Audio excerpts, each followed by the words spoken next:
విద్యార్థులు పాఠ్య పుస్తకాల్లోని అంశాలని కేవలం కంఠస్థం చేయకుండా వాటిని అర్థం చేసుకుని జీవితంలో అన్వయించుకునేలా విద్యా బోధన సాగాలని మండల విద్యాశాఖ అధికారి అబ్దుల్ సత్తార్ సూచించారు. మార్కాపురం జిల్లా కొంభం మండలంలోని కందులాపురం జెడ్పీ ఉన్నత పాఠశాలలో బుధవారం నిర్వహించిన నిర్మాణాత్మక మూల్యాంకనం పరీక్షల్ని ఆయన ఆకస్మికంగా తనిఖీ చేశారు. ఈ సందర్భంగా అన్ని తరగతి గదుల్ని సందర్శించిన ఎంవీఓ పరీక్షల నిర్వహణ తీరును పరిశీలించడంతో పాటు విద్యార్థుల వాస్తవ అభ్యసన సామర్థ్యాన్ని స్వయంగా అంచనా వేశారు. విద్యార్థులు రాసిన మూల్యాంకన పుస్తకాలను పరిశీలించి ప్రశ్నలకు వారు ఇచ్చిన సమాధానాలపై ఆరా తీశారు. పరీక్షలో ఎక్కువ మార్కులు సాధించడం మాత్రమే లక్ష్యం కాదని పాఠ్యాంశాలపై విద్యార్థులకు ఎంత మేర అవగాహన ఏర్పడిందనేదే ముఖ్యమని తెలిపారు.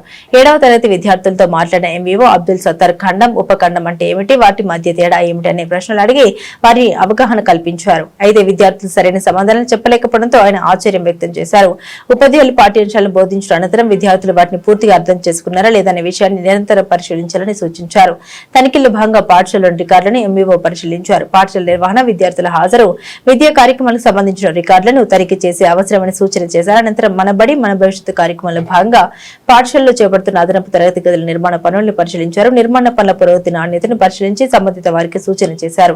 అనంతరం ఎంవీఓ అబ్దుల్ సత్తార్ విద్యార్థులతో కలిసి డొక్కా సీతమ్మ మధ్యాహ్నం బడి భోజనం చేశారు. విద్యార్థులతో సహా పంక్తి భోజనం చేస్తూ భోజనం నాణ్యత, రుచి గురించి వాటిని అడిగి తెలుసుకున్నారు. ఈ కార్యక్రమంలో పాఠశాల ప్రధానోపాధ్యాయులు డి వెంకటేశ్వర్లు, ఉపాధ్యాయులు మర్యాద, వరప్రసాద్ తదితరులు పాల్గొన్నారు.